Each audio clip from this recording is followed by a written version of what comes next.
Hello students and welcome to the Apala Online Pathshala. In this video we are going to discuss first chapter of geography, which is the earth in space. So here is our first topic, universe. The vast space containing all the celestial bodies is called universe.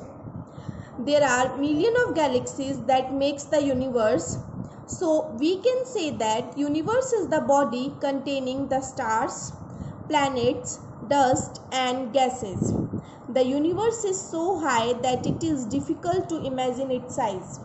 Students, in night when we go on terrace, we will notice that in sky there are some celestial bodies which are the stars, moon, sun, or many invisible things are there. So all these things makes the universe. All this there are millions of galaxies in the universe, and the galaxy of our earth, on in which galaxy we live, is Milky Way. So our next topic is the celestial bodies. The sun, the moon and millions of bright objects that belong to the sky are known as celestial bodies. They are also known as heavenly bodies. Students, sun, moon, million of bright objects, वो objects जो sky में जब हम देखते हैं तो चमकते हैं या जो हमें रोशनी देते हैं, उन्हीं ऑब्जेक्ट्स को हम कहते हैं कैलेस्टियल बॉडीज़. सन हो गया, मून, और मिलियन ऑफ ब्राइट ऑब्जेक्ट्स में हम ले सकते हैं स्टार्स, और इन्हीं कैलेस्टियल बॉडीज़ को हम हेवनली बॉडीज़ भी कहते हैं. Next we will discuss our next topic, that is stars. Some celestial bodies are very big and hot, that are stars. कुछ celestial bodies काफ़ी बड़ी होती है, काफ़ी गर्म होती है, जिन्हें हम stars कहते हैं. Stars are made up of burning gases. Stars जलती हुई gases से बने हुए होते हैं, बहुत ही गर्म. They have their own heat and light. इनकी खुद की रोशनी व खुद की गर्मी होती है. They look small because they are far away from us. वो हमें छोटे, इतने छोटे इसीलिए दिखाई देते हैं क्योंकि वो हमसे काफ़ी दूर हैं. The sun is nearest star to the earth. Constellation. Out of million of stars in sky, some stars seem to be arranged in beautiful patterns. Such patterns are called constellation. Some common constellation are. सबसे पहले ये देखते हैं constellation होता क्या है. तो कई लाखों स्टार्स में से कुछ स्टार्स ऐसे होते हैं जो मिलकर के अपना ही एक यूनिक पैटर्न बनाते हैं. उन्हीं स्टार्स को, उन्हीं ग्रुप ऑफ स्टार्स को हम बोलते हैं कॉन्स्टिलेशन. कुछ दो कॉन्स्टिलेशन यहाँ हमने लिए हैं, वो है, सबसे कॉमन है, ये सबसे इम्पॉर्टेंट है, अर्सा मेजर एंड अर्सा माइनर. अर्सा मेजर को हम सप्तऋषि भी बोलते हैं. क्यों बोलते हैं? क्योंकि इस कॉन्स्टिलेशन में the total number of stars are 7, इसीलिए हम इसे सप्तऋषि बोलते हैं. एंड इसे हम ग्रेट बियर भी बोलते हैं क्योंकि ये जो 7 सितारे, 7 स्टार्स हैं, ये मिलकर के जो यूनिक पैटर्न बनाते हैं, उस पैटर्न वो एकदम बियर के ट्रांसफॉर्मेशन जैसा सीम्ड होता है. Next is Ursa minor. Ursa minor और अर्सा मेजर में एक मेजर डिफरेंस है, वो ये है कि जो 7 स्टार्स इसमें होते हैं और 7 इसमें होते हैं, लेकिन जो अर्सा माइनर्स के 7 स्टार्स हैं वो अर्सा मेजर के स्टार्स से कम ब्राइट और कम, मतलब छोटे होते हैं.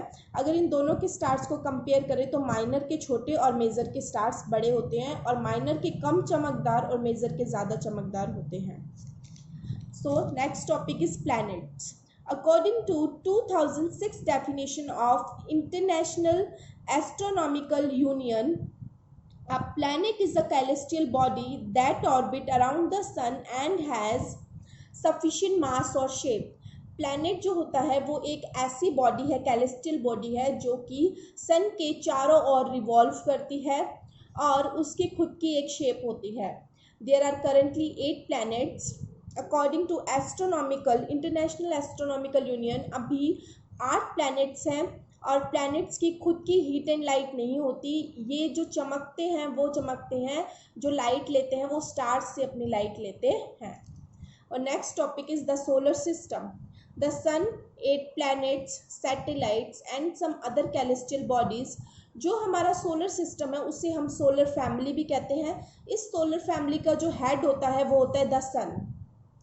इस सोलर फैमिली में और मेंबर्स होते हैं, वो है 8 प्लैनेट्स, इनकी सैटेलाइट्स और कुछ और कैलेस्टियल बॉडीज जिन्हें हम स्टार्स, एस्टेरॉइड्स और मेटेoroids कहते हैं.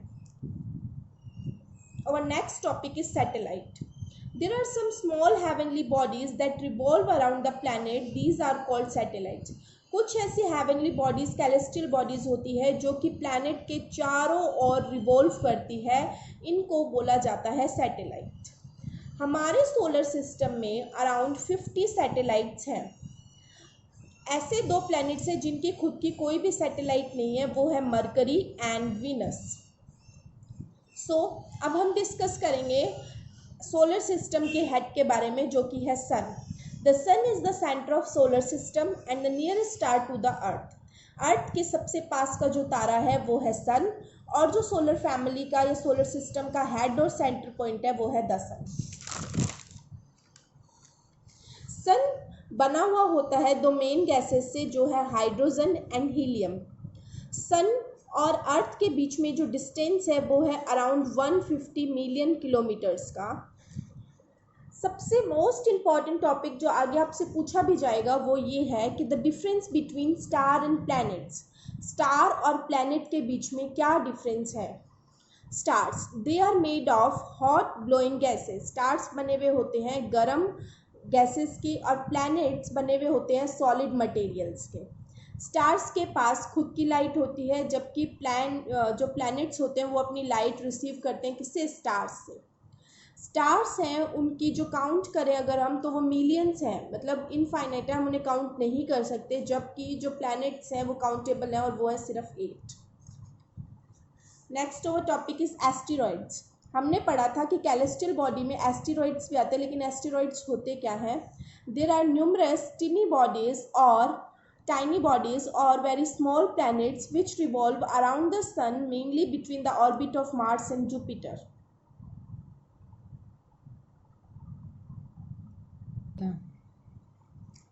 कुछ ऐसी छोटी छोटी बॉडीज है जो कि प्लैनेट्स के चारों ओर चक्कर लगाती है, लेकिन ज़्यादातर वो हमें जो ऑर्बिट्स होते हैं किसके किसके, मार्स और जुपिटर के, इनके बीच में मिलती है. इन्हें एस्टेरॉइड्स बोला जाता है. अब हमारा नेक्स्ट टॉपिक है meteoroids. They are small heavenly bodies which we see as a bright streak of light that flashes for a moment across the sky. These bodies are usually small and burned up before they can reach the earth's surface. जैसे ये अर्थ के पास पहुंचने की कोशिश करती है तब तक ये काफ़ी छोटी और पूरी तरीके से जल चुकी होती है. बट मेटेoroids होता क्या है. मेटेoroids एक ऐसी हेवनली बॉडीज़ है जो कि अपनी लाइट सिर्फ और सिर्फ कुछ ही मोमेंट के लिए स्काई में चमकाती है.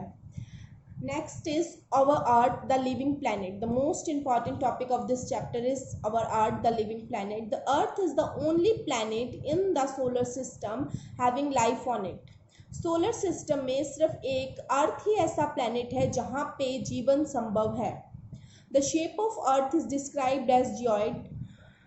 The earth is also called the blue planet. Earth को ब्लू प्लैनेट भी कहा जाता है क्योंकि सिर्फ यही एक ऐसा प्लैनेट है जहाँ पे वाटर प्रेजेंस ऑफ वाटर है.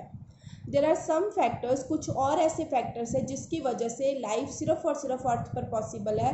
One of them is the earth has right kind of temperature. एक जीवन जीने के लिए जो सही टेम्परेचर चाहिए वो सिर्फ और सिर्फ अर्थ पर अवेलेबल है. The earth has water and air. The earth has a protective blanket. जो सन की अल्ट्रा वायलेट रेज है जो हमारे स्किन के लिए और हमारी बॉडी के लिए काफ़ी हार्मफुल है, उनसे बचाने के लिए जो हमें ओजोन ब्लैंकेट प्रोवाइड करवाता है वो सिर्फ और सिर्फ अर्थ प्लैनेट पर अवेलेबल है. और the last but not least topic is the moon, the earth's companion. The earth satellite is known as moon. अर्थ की जो सैटेलाइट है उसे मून बोलते हैं. जो मून है, the moon is about 3,84,000 kilometre away from the earth. जो moon की दूरी है अर्थ से वो है 3,84,000. Moon reflect the light of the sun. The moon take 27 days 8 hours to complete one revolution around the earth and one rotation on its axis. देखिए, अगर हम डिस्कस करें तो यहाँ पे अगर अर्थ है, तो ये मून इसके चारों ओर चक्कर लगाने में भी 27 डेज और 8 आवर्स लेता है, और मून अपने ही एक्सिस पे खड़े होकर के पूरा एक खुद का चक्कर लगाने के भी 27 डेज और 8 आवर्स लेता है।